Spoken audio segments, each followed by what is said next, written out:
नमस्कार मित्रांनो, आज मी तुम्हाला एक अशी कथा सांगणार आहे जी फक्त कथा नाही तर विश्वासाची ताकद दाखवणारी एक भावना आहे।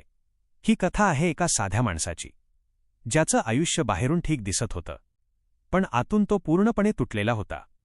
त्याचं काम बिघडलं होतं, जिथे तो मेहनत करायचा तिथे त्याला यश मिळत नव्हतं। घरातही सतत तणाव होता, लहान लहान गोष्टींवरून वाद व्हायचे। हळूहळू त्याचा आत्मविश्वास कमी होत गेला। तो स्वतःवरच शंका घ्यायला लागला। एक वेळ अशी आली की त्याने स्वतःला पूर्णपणे एकटं समजायला सुरुवात केली।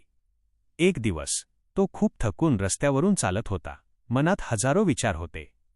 कुठे जायचं, काय करायचं, काहीच कळत नव्हतं। चालत चालत तो एका शांत मंदिराजवळ पोहोचला आणि तिथेच बसून राहिला।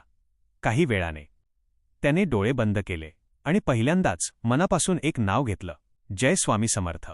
त्या क्षणी काही चमत्कार झाला नाही, पण त्याच्या मनात एक शांतता आली, जणू कोणीतरी सांगत होतं, घाबरू नकोस।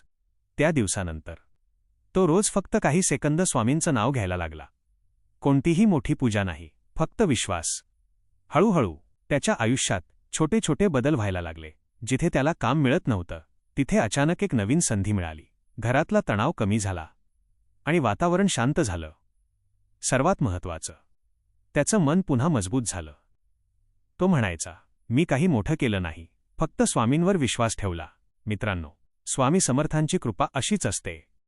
ती अचानक दिसत नाही, पण हळूहळू आयुष्य बदलते।